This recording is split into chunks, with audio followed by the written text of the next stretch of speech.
하나님 말씀 마태복음 28장 16절부터 20절까지입니다. 한편 예수의 11 제자는 갈릴리로 가서 예수께서 일러주신 산에 이르렀다.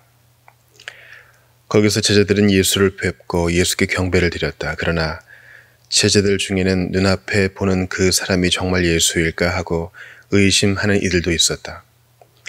예수께서 제자들에게 가까이 오셔서 말씀하셨다. 나는 하늘과 땅의 모든 권세를 아버지 하나님께로부터 부여받았다. 그러므로 너희는 가서 세상 모든 민족의 모든 사람들을 제자로 삼아 아버지와 아들과 성령의 이름으로 세례를 베풀고 내가 너희에게 명한 모든 것을 그들에게 가르치게 하라. 보라, 내가 세상 끝날까지 항상 너희와 함께 있겠다. 아멘. 하나님의 말씀입니다. 하나님께 감사합니다.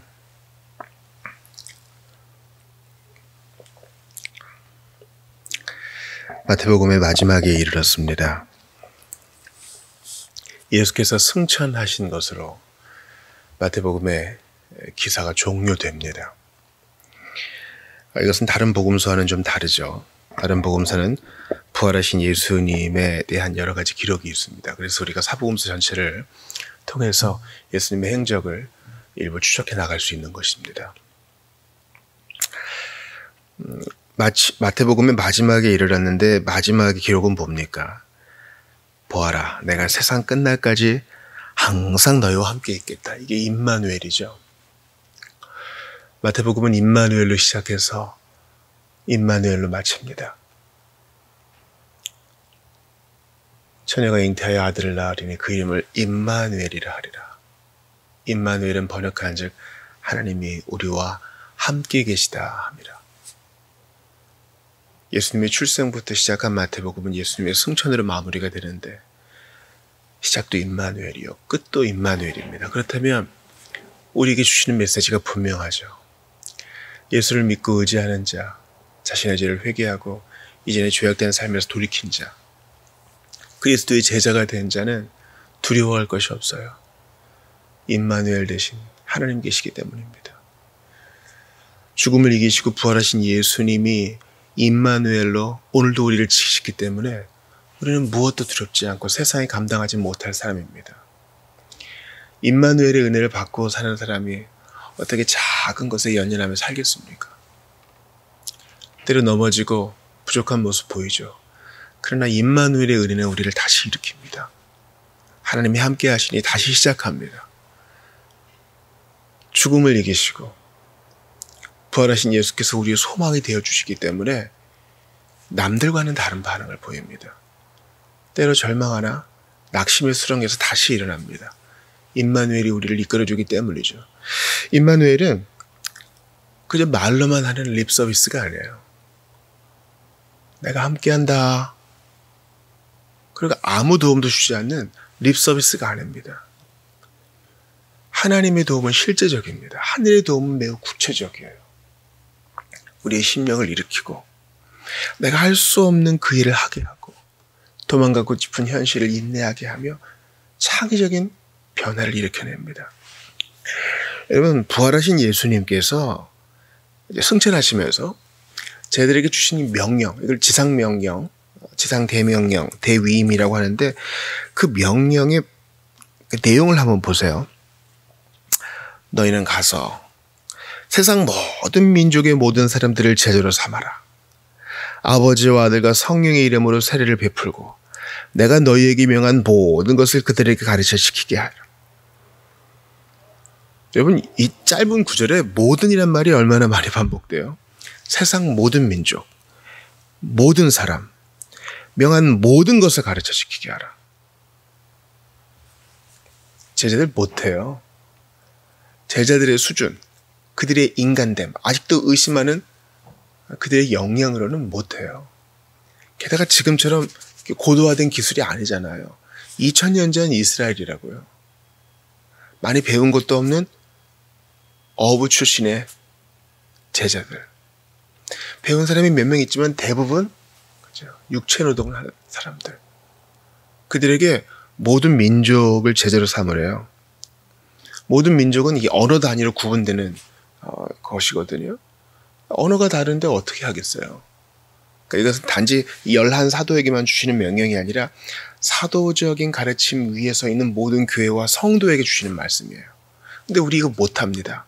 왜냐면 우리 생업에 매여 있고 우리 가정에 매여 있고 우리 학교와 우리 지인과 또 주께서 불러주신 사명의 자리에 주로 매여 있기 때문에 어떻게 가겠어요? 다 가겠어요? 어떻게 다 해외에 가겠어요? 또한 어떤 사람을 제대로 삼는 과정은 해본 분들은 아시겠지만 힘들어요. 신제로 삼고 이렇게 얘기하지 않아요. 예배 참석제로 삼고 이렇게도 얘기하지 않아요. 제자로 삼으래요. 제자는 뭡니까? 일평생 예수께 배우고 일평생 예수를 따르는 자인데 이것은 단지 어떤 특정 사역만을 얘기하는 게 아니죠. 자, 간단하게 복음을 전합니다. 예수를 믿으시겠습니까? 제 기도를 따라하십시오. 그렇다면 이제 당신은 예수의 제자가 되었습니다. 그럼 안녕히 계세요 하고 이동하는 그런 사역이 아닙니다. 제자는 일평생 코치하면서 일평생 멘토링하면서 일평생 상담하면서 때로는 꾸짖기도 하면서 나아가는 거예요. 그러니까 이거는 어느 한 사람의 사역이 아니라 너희는 우리 모두가 하는 사람이에요. 우리 모두가 하는 사역이라고요. 세례를 베푸는 사람, 세례를 베풀기 위해 인도하는 사람, 인도한 사람을 가르치는 사람, 사랑으로 격려하는 사람, 명한 모든 것을 가르쳐 지키게 하는 사람, 그러기 위해서 실패도 용인하고 때로는 징계도 하고 많은 부분 인내하면서 걸어가는 것입니다. 너희. 어떤 사람은 잘하고 어떤 사람은 못하는 것 같고 어떤 사람은 관심이 있는 것 같고 어떤 사람은 관심이 없는 것 같고 대충 볼 때는 이게 되겠어 싶어요. 결론은 우리 힘으로는 못해요. 못한다고요. 임마누엘이 도와주셔야 돼요. 우리 찬송가에 이런 가사 있죠. 고마워라 임마누엘 예수만 섬기는 우리 집. 임마누엘은 예수 그리스도를 다르게 칭한 표현일 거예요. 예수님이 그분만 섬기게 하신다. 우리 집은 그분만 섬긴다. 근데 그게 우리 뜻대로 되나요? 아이들이 어릴 때는 부모의 가르침을 잘 받는 것 같습니다. 그러나 성인이 되고 또 청소년기 때도 있겠지만은 자기 뜻을 주장하면서 때로는 신앙의 회의를 보일 때에는 우리 힘으로 안 돼요, 여러분. 때리고 윽박지르고 뭔가 제약을 줘도 안 된다고요. 많은 선배님들의 삶을 통해 제가 배워요. 위로도 받고요. 근데 임마누엘은 우리를 도와줘요. 너 포기하지 말아라. 계속 기도하라.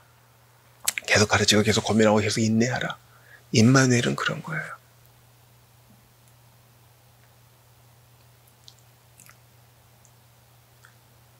주님께서는 형제들에게 약속하신 대로 갈릴리의 어느 한 산에서 그들을 만나십니다. 가룟 유다 뺀 11명의 제자, 그리고 정황적으로 볼 때 그분을 따르는 또 여러 제자들이 있었던 것 같아요. 예수를 뵙고 예수께 경배를 드렸습니다. 근데 이제 17절 후반에 우리의 눈길을 끄는 구절이 있죠. 그러나 제자들 중에는 눈앞에 보는 그 사람이 정말 예수일까 하고 의심하는 이들도 있었습니다. 이거는 예수님 부활 때도 마찬가지고 승천 직전에도 마찬가지죠. 여전히 믿지 못하고 여전히 의심하고 여전히 두려워하는 이들이 있어요. 눈앞에 증거가 떡하니 있는데. 그런데 예수님이 여기에 대해 이런 방구 안 하세요. 왜 아직도 의심하느냐 믿음이 적은 자들아. 내가 이래놓고 이 꼴을 보고 편안하게 순찰할 수 있겠느냐. 너희들 왜 아직 이 정도밖에 안 되느냐. 때로 우리가 어떤 사람에게 이렇게 꾸짖고 싶죠. 신앙생활 한 지 벌써 몇십 년이 됐는데 아직도 왜 그 모양입니까?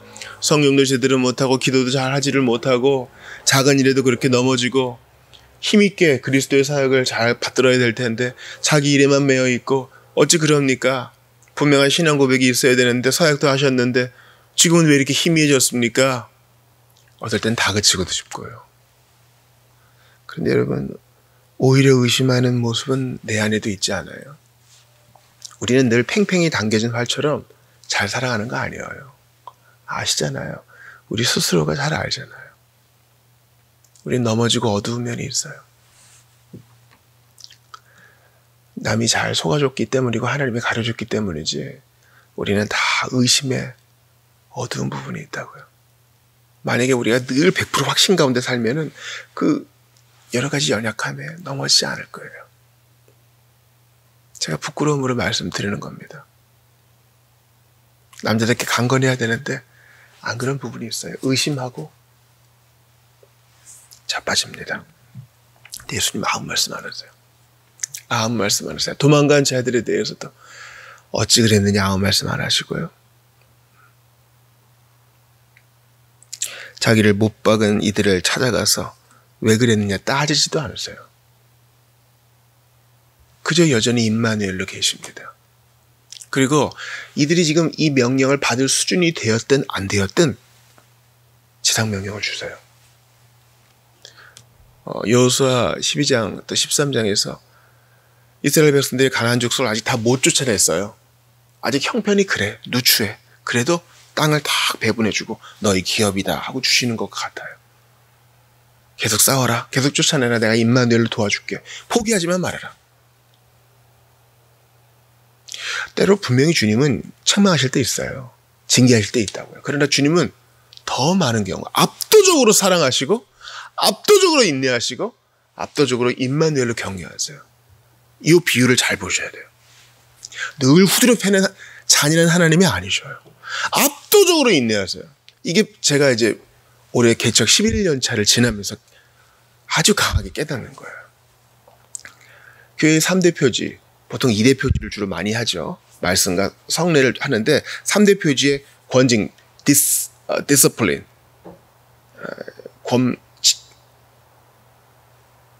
징계를 두는 경우가 있어요. 권징이죠. 수찬정제와 출교를 3대 표지로 두는 경우가 있다고요. 받아들여요. 믿음으로 받습니다. 그러나 늘 그걸 남발하는 건 아니에요. 우리가 신앙생활 하는 동안에 한 번도 출교를 못 볼 수 있어요. 그래도 교회 표지로는 중요한 거예요. 왜냐하면 언제 어떤 악인이 올 수 모르니까. 그러나 우리는 맨날 수찬정제하고 맨날 출교하는 거 아니죠. 압도적으로 사랑해요. 더 많은 경우 비율 따질 거 없이 압도적으로 인내하고 섬긴다고요. 하고 싶은 말을 삼키면서 기다려줘요. 우리의 방식이에요. 그래서 이제 처음 개혁파 신앙을 공부하시는 분들은 이런 거 공부하면 눈에 쌍심지를 켜고 권징을 해야겠다 막 그러시는 분이 있는데 그건 아직 교회 생활로 신앙을 못 배웠기 때문이에요. 그러니까 신학을 배운 것이 신앙생활과 융합하지 못하면 때로 이게 무기가 될 수 있어요. 조심해야 돼요. 예수님은요 격려하시고 명령을 주시고 떠나시고 성령을 주시고 능히 감당하게 하세요.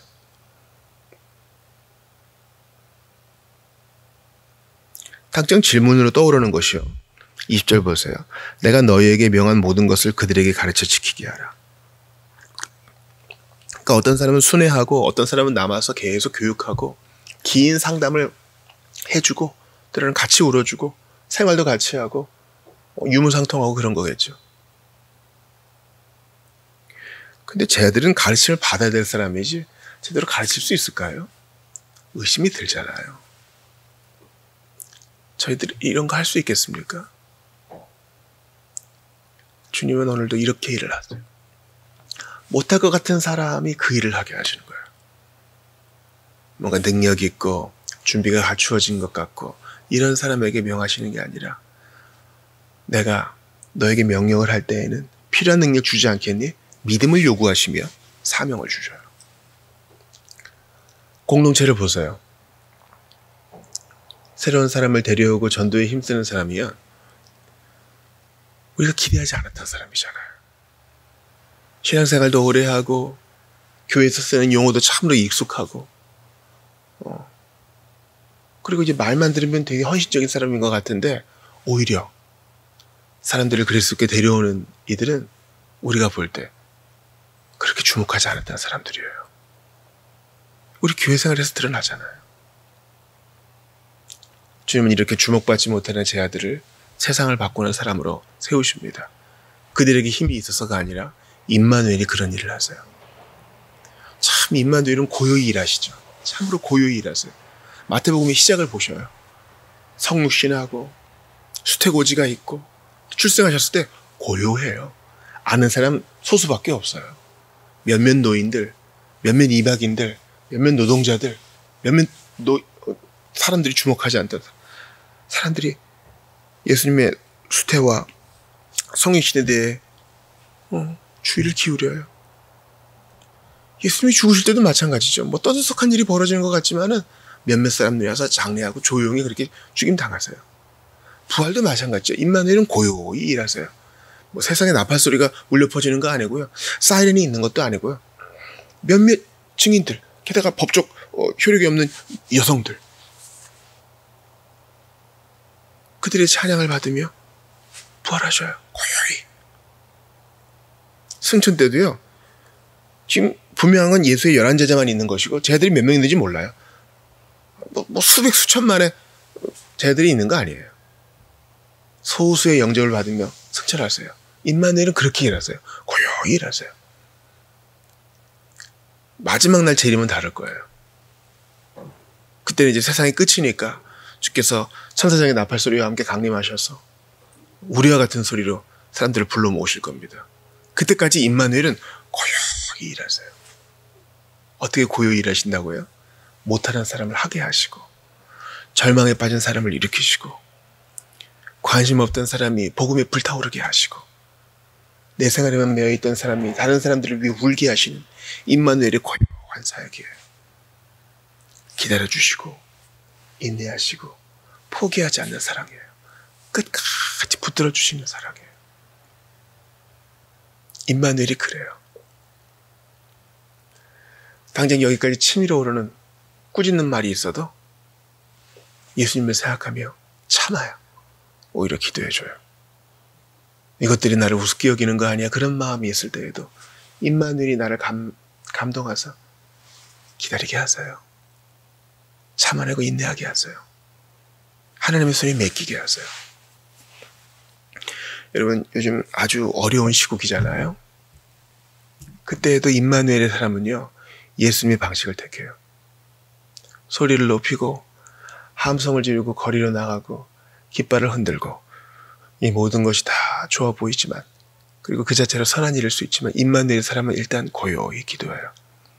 너는 뭐 하느냐? 사람들이 질타해도 물러서지 않아요. 골방에서 내 기도를 들어주신 하나님이 계시기에, 그리고 나의 작은 성gin도 주님이 받아주실 것을 알기에 임마누엘의 사람은 쉽게 흔들리지 않아요.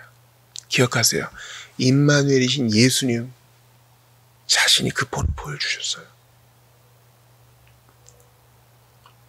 무작정 책만 만들어 놓지 않으시고, 그렇다고 화내지도 않으시고, 많은 경우 주님을 기다려주세요. 너희가 성령 받으면 다 해결될 것이다. 그때까지 이 말씀을 받으라. 이것은 우리에게 아주 실제적인 적용을 줍니다. 여러분, 이런 답답함을 저처럼 느끼실지 몰라요. 나는 이 쟤들과 같은 상황이다. 나는 지키지도 못하는데 계속 교회는 오고 계속 신자의 삶을 살기 때문에 성경도 읽어야 되고 계속 말씀을 받는데 삶이 안 바뀌어. 이러면 차라리 안 믿는 게 낫지 않을까?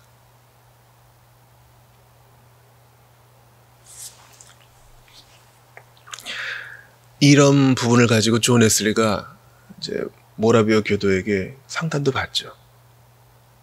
그때 이 상담가는 얘기합니다. 그게 가슴으로 느껴질 때까지 계속하라고. 저도 여러분에게 똑같은 말씀을 이 본문에 기대어 말씀드립니다. 예수님은 아직 준비도 안 된 자들에게 명령을 주세요. 감당하지 못할 명령. 아유, 나 이거 지키지도 못하고 계속 예수님 말씀 들어야 되나? 계속 들으세요. 명령을 주시는 분도 예수님이요. 그 명령을 지킬 실제로 힘을 공급하시는 분도 임마누엘이시니 그분께 모든 게 달림을 믿고 겸손히 기다리세요. 아, 내가 뭐 신제로 제대로 살 것도 아니면서 계속 이렇게 성경 들어도 되나? 계속 들으세요. 아, 내가 도덕적으로 우월한 삶을 사는 것도 아닌데 계속 교회 출석해야 되나? 좀 좋아지고 나서 예수님 좀 나 좋아하실 때까지 좀 기다리는 게 낫지 않을까? 아니요. 계속하세요. 하던 거 계속하세요. 성경 주시고 변화시키시는 분은 그분이시니 포기만 하지 않으면 돼요. 임마누엘이 그것을 가르칩니다. 모든 족속으로 제자를 삼고 그들에게 삼위 하나님의 이름으로 세례를 베풀고 내가 너에게 분부한 모든 것을 가르쳐 지키게 하는 거 너희는 못해. 그러나 임마누엘을 할 수 있어. 그러니 끝까지 붙어 있으라. 가지가 포도나무에 붙어 있으면 절로 열매를 맺는 것처럼 임마누엘은 오늘도 붙어 있으라. 인내하라. 끝까지 사랑하라. 주님을 기대하라 말씀하십니다. 마태복음 강의를 마칩니다. 마태복음 강의를 통해서 우리가 모든 것을 다 철저히 보지는 못했을지라도 임마누엘이 은혜 하나 붙들면 그것으로 족한 줄 알고 오늘도 주의 은혜 기억하면서 결코 뒤로 물러가지 않은 여러분 되시기를 주의 이름으로 축원합니다.